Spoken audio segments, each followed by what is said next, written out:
धर्म का वास्तविक अर्थ क्या है? हम क्यों जाते हैं मंदिर? मंदिर की भव्यता देखने या लोगों की वो भीड़ देखने जो बिना समझे बस यूं ही फूल पत्ती और कई परंपराओं का वहन कर रही है। हम बिना समझे हर वो काम कर रहे होते हैं जिसका हमें भले ही हमारे सामने उसके परिणाम होते हैं, लेकिन फिर भी हम आंखें होते हुए देखना नहीं चाहते। हम मंदिर की भव्यता देखते हैं, मंदिर के आसपास लगे मेले की भव्यता देखते हैं, लेकिन उसके पीछे की गंदगी देखना नहीं चाहते, जबकि सामने दिख रही होती है।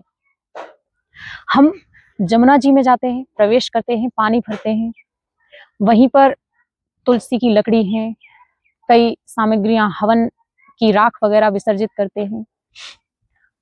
हम जानते हैं कि पानी दूषित हो रहा है, लेकिन फिर भी हम नहीं मानते। हम पन्नियों में ले जाते हैं और पन्नियां पानी में डालते हैं, जो पन्नी गलने वाली नहीं है। उन पन्नियों को हम पानी में डाल के हमें लगता है कि हमने पुण्य का काम किया है और हमें पुण्य प्राप्त होगा। वो जो फूल और पत्ती हम भगवान पर चढ़ाने जाते हैं मंदिर में, और वहां मुझे लगता है कि 1 मिनट की वास्तव में मन में कोई शांति नहीं होती, क्योंकि इतनी भीड़ होती है। 2 ढक्के इधर से लगते हैं और 2 ढक्के उधर से लगते हैं। कोई प्रार्थना, कोई मन में कुछ होता ही नहीं है वहां पे। सिर्फ ये होता है कि जो हाथ में है वो जल्दी से भगवान के ऊपर उड़ेल दिया जाए। और वही चीज आप जो फूल पत्ती चढ़ा रहे होते हैं, वो जो आपकी श्रद्धा है, वो कचड़ा बनती है और वो पानी में जाती है। वो पानी गंदा हो रहा है। वहां जो जो पानी में जीव रह रहे हैं उनको समस्या उत्पन्न हो रही है। वो तुलसी की लकड़ी हम हवन वगैरह में भी यूज कर सकते हैं। तुलसी की लकड़ी और जितनी भी राख वगैरह है उसे हम कहीं जमीन में भी गाड़ सकते हैं, किसी वृक्ष के नीचे गाड़ सकते हैं। लेकिन नहीं, हमें सब कुछ पानी में विसर्जित करना। हम कैसे कर लेते हैं ये? जिन मूर्तियों को हम घर में लाते हैं, भगवान समझते हैं, पूजा करते हैं, भोग लगाते हैं, और फिर एक दिन अचानक उन्हें पत्थर समझ लेते हैं और पानी में डाल देते हैं। ये परिस्थितियां क्या दर्शाती हैं? हम सब कुछ जानबूझकर इतने अनजान कैसे हो सकते हैं? हम समझना ही नहीं चाहते कि हमारे सामने जो चल रहा है वो वास्तव में सही है या नहीं, हम जो कर रहे हैं वो सही धर्म है या नहीं। बात ये नहीं होती कि हम कहीं आए हैं या हमने जो किया वो गलत है सही है, वो तब पता चलेगा जब हम उसे जानना चाहेंगे। सबसे बड़ी बात होती है जानना। बिना समझे बिना जाने कुछ भी मत करने लग जाइए। समझिए, तर्क करिए, सवाल करिए, ये जो हम कर रहे हैं क्यों कर रहे हैं? अगर हमसे कोई कह रहा है कि जाकर पानी में विसर्जित कर दीजिए, कुछ भी क्यों कर दें? क्या कारण है उसका? क्या उससे पानी गंदा नहीं हो रहा? क्या उसके परिणाम नहीं मिल रहे? जब जमुना के गंदे पानी में हम स्नान कर रहे होते हैं या उसमें हाथ डालते हैं, हाथ धोते हैं, उससे कई त्वचा संबंधी बीमारियां फैलती हैं, बहुत सारे संक्रामक फैलते हैं, लेकिन हम नहीं जानना चाहते। आज जनसंख्या इतनी बढ़ रही है, सबसे बड़ी समस्या तो जनसंख्या ही है, लेकिन हम उस पर भी ध्यान नहीं देना चाहते।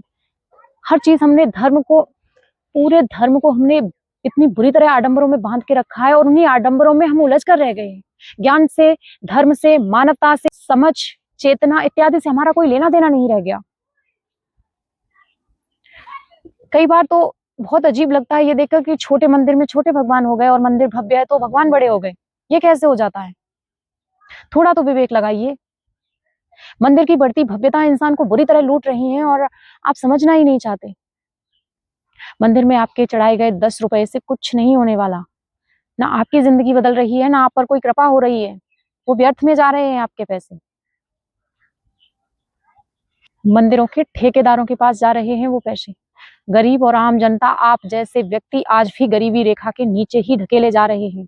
यदि कर सकते हो तो उनकी मदद करिए। यही वास्तविक धर्म है और यही ईश्वर की सेवा है। समझिए इस चीज को। बिना समझे यूं ही मंदिर में घंटा बजाने से कुछ भी सकारात्मक नहीं होने वाला। हमें सब कुछ बदलना पड़ेगा।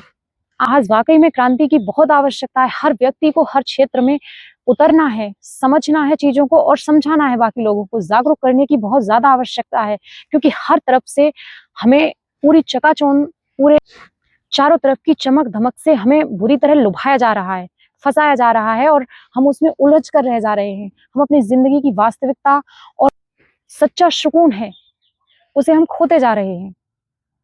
हमें इस पर विशेष ध्यान देने की जरूरत है। पढ़ाई, शिक्षा सबसे ज्यादा महत्वपूर्ण बस इसीलिए बताई गई है ताकि इंसान बेहतर बने और चीजों को बेहतरीन तरीके से समझ सके। उसके साथ क्या हो रहा है, उसके आसपास जो वातावरण है उसमें कितनी वास्तविकता है, इस चीज को वो गहराई से समझ सके। बस इसलिए इसलिए शिक्षा बनाई गई ताकि शिक्षा से बदलाव लाया जाए। जो जीवन में तनाव है, जो आडंबर है, जो अंधापन है, जो अंधविश्वास फैला है, जिसमें इंसान यूं ही मूर्ख बन रहा है, उन सब चीजों से बाहर आकर अपनी जिंदगी को थोड़ा सरल कर सके, बस इसलिए ये सारी चीजें बनाई गई हैं। हम तो पूजा करने जाते हैं और हमें ये भी नहीं पता होता कि हम जिसकी पूजा कर रहे हैं वो किसका प्रतीक है, वो हमें क्या सिखा रहे होते हैं, उनके जीवन से हमें क्या सीखना है, नहीं जानते हम और जानना भी नहीं चाहते। हमें बस मंदिर में जाना है, तिलक लगाना है, घंटी बजानी है और जाकर गंगा जी हो या यमुना जी उनमें कुछ विसर्जित कर देना है, उनके पैर छू लेने, बस हो गया, हमारा यही पूजा पाठ रह गया है। ये पूजा पाठ नहीं है, ये हमारी मूर्खता है और हमें कोई बताने वाला भी नहीं है। ये बाबा लोग हैं, इनका धंधा चलेगा तो ये हमें ऐसे ही मूर्ख बनाएंगे। अगर हम जान गए तो इनका धंधा बंद हो जाएगा। ये हमें डरा कर रखते हैं, धर्म की आड़ में इन्होंने अपने जो धंधे खोल रखे हैं, ये हमें बुरी तरह डरा कर रखते हैं कि तुम्हारे साथ ये हो जाएगा, वो हो जाएगा, ऐसा नहीं किया तो ये हो जाएगा। कुछ नहीं होने वाला भाई, कुछ नहीं होने वाला। समझो चीजों को।